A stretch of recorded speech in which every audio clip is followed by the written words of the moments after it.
Hello 9th class students. इसमें देखिए इससे मैंने पहले वाले वीडियो में डाला था 6.1 का 1 2 और आज मैं बना रहा हूँ 6.1 का कंप्लीट क्वेश्चन आंसर, यानी आज आपका कंप्लीट हो जाएगा। मैं कोशिश कर रहा हूँ कि कंप्लीट हो जाए। तो क्वेश्चन नंबर 3 देखिए, इसमें कह रहा है पी क्यू आर और पी आर क्यू अंदर वाले दोनों कोण आपस में बराबर है। तो हम लोगों को प्रूव करना है कि बाहर के भी दोनों कोण बराबर हैं, पी क्यू एस और पी आर टी। तो देखिए हम कैसे बराबर करते हैं। इसको हम लोग मान लेते हैं सुविधा के लिए कि कोण जो है ना बार बार ना लिखना पड़े, इसकी सुविधा के लिए 1 2 3 4 मान लिए, ठीक है। तो हम लोग लिखेंगे क्या, प्रश्न से, यानी प्रश्न में जो दिया हुआ है, प्रश्न में है कोण 1 और 2 आपस में बराबर है। इसको हम लोग समीकरण फर्स्ट मान लिए। और इससे पहले आप लोगों को हम रेखिक युग्म बताए थे, एक बार फिर से देख लीजिए।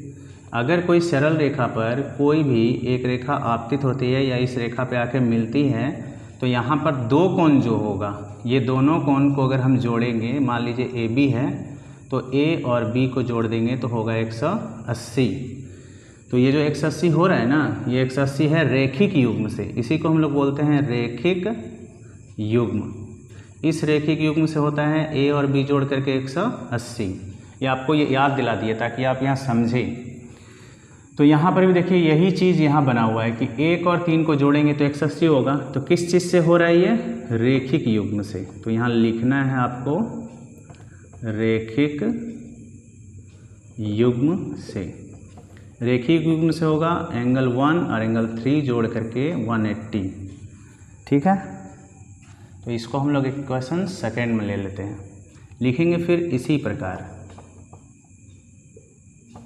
इसी प्रकार उस साइड का भी लेते हैं, उस साइड में भी लेते हैं रेखिक युग्म से। रेखिक युग्म से फिर ले लेंगे तो एंगल हो जाएगा 2 और एंगल 4 जोड़ करके 180। इसको ले लेते हैं इक्वेशन थर्ड। अब क्या करेंगे, समीकरण थर्ड से, सेकेंड और थर्ड से लेकर के बनाएंगे हम लोग। तो यहाँ लिखेंगे समीकरण सेकेंड एवं थर्ड से। तो सेकेंड थर्ड से क्या होगा, देख रही है 180 बराबर है, तो ये दोनों भी कोण बराबर हो जाएगा। तो 1 + 3 बराबर 2 + 4।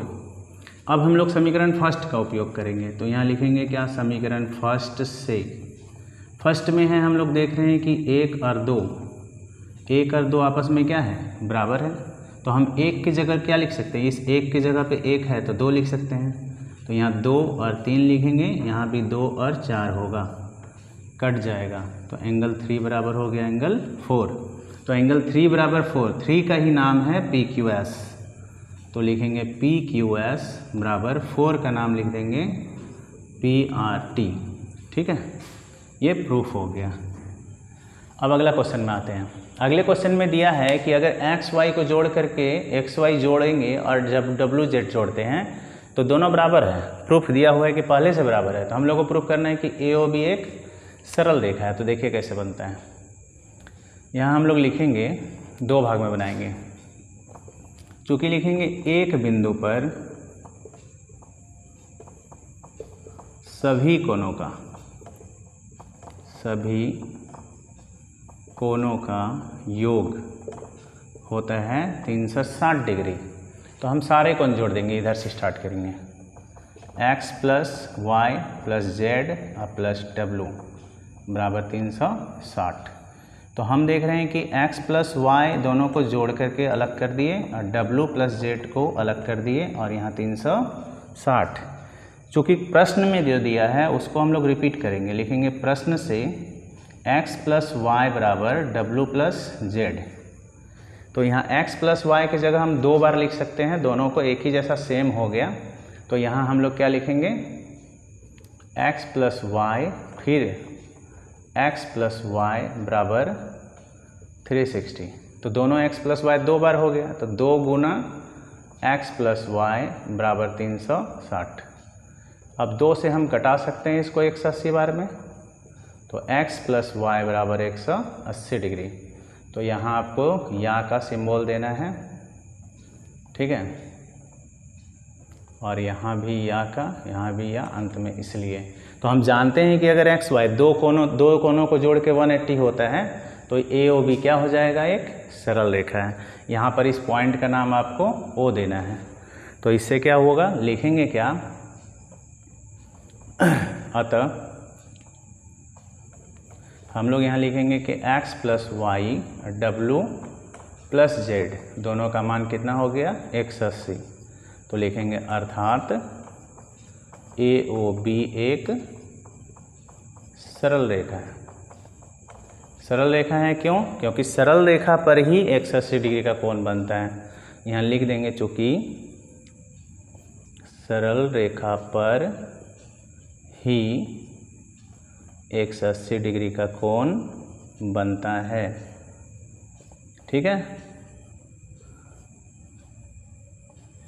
चलिए अब इसके बाद चौथा नंबर हम लोग देखते हैं कौन सा सवाल है।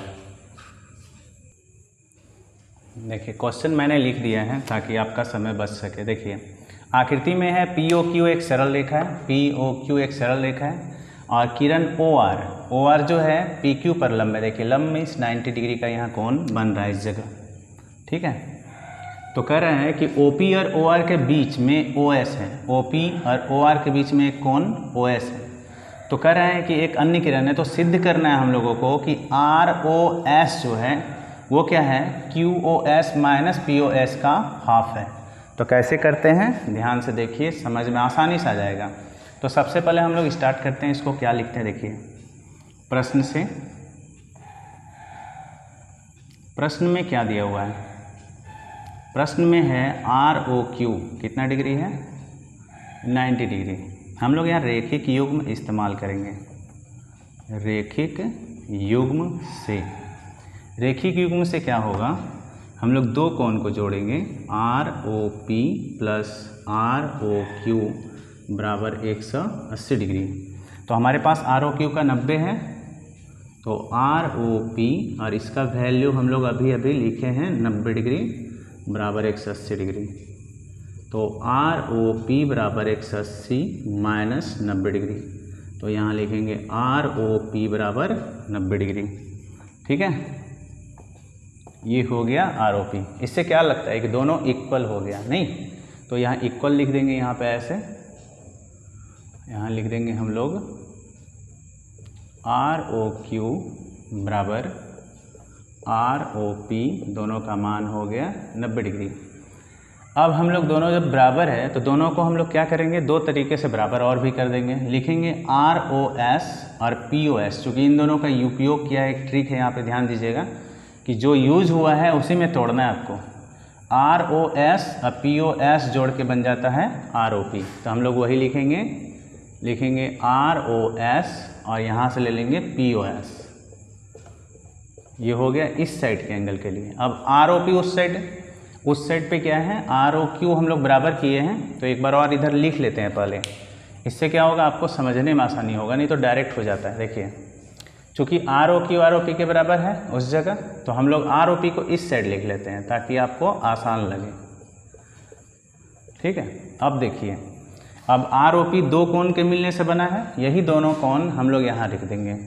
यहाँ लिख देंगे पी ओ एस और यहाँ लिख देंगे आर ओ एस। अब उस साइड है आर ओ क्यू तो अकेले है, तो हम लोगों को कोई ऐसा कोण लेना है जिसमें कि ये घट के आ जाए। तो यहाँ हम लोग ले लेंगे क्या, Q O S. Q O S में घटा देंगे R O S, Q O S में घटा देंगे हम लोग आर ओ एस। ठीक है, आर ओ एस को उस साइड से इस साइड लाएंगे, तो यहाँ लिखेंगे आर ओ एस और उधर कौन है, क्यू ओ एस। इधर से भेज देंगे हम लोग पी ओ एस को। ठीक है, पी ओ एस को।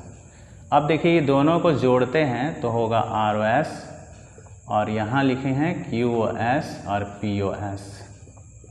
आर ओ एस और 1/2 Q O S minus P O S. ठीक है, तो देखिए ये प्रूफ हुआ, तो हम लोग यहाँ लिख देंगे प्रूव्ड। ठीक है, एक बार फिर से देख लीजिए, रिपीट कर देते हैं।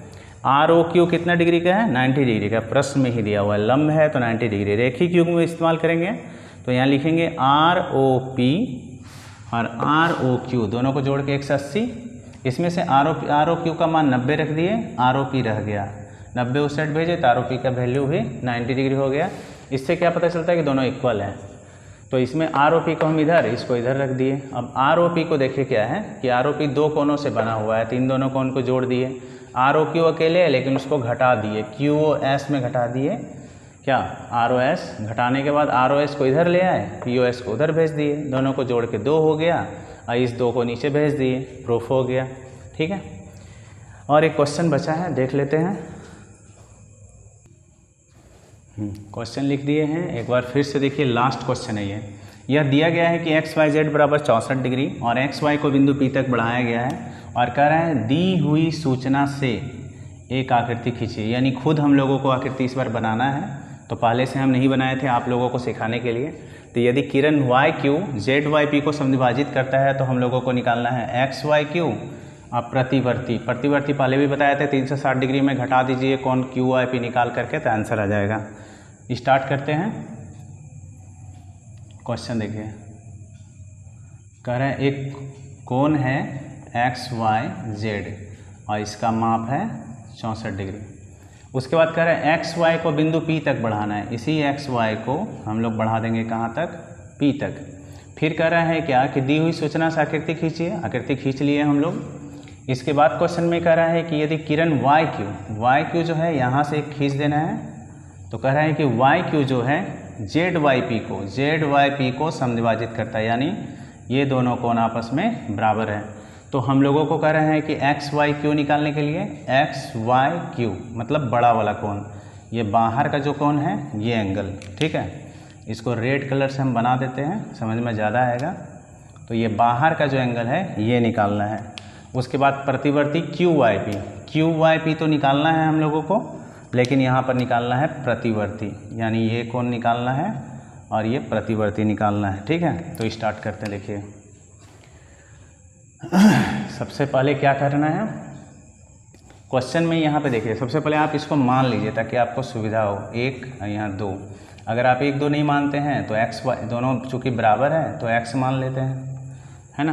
तो लिखेंगे क्या कि चूँकि वाई क्यू क्या है, कोण जेड वाई पी को समद्विभाजित करता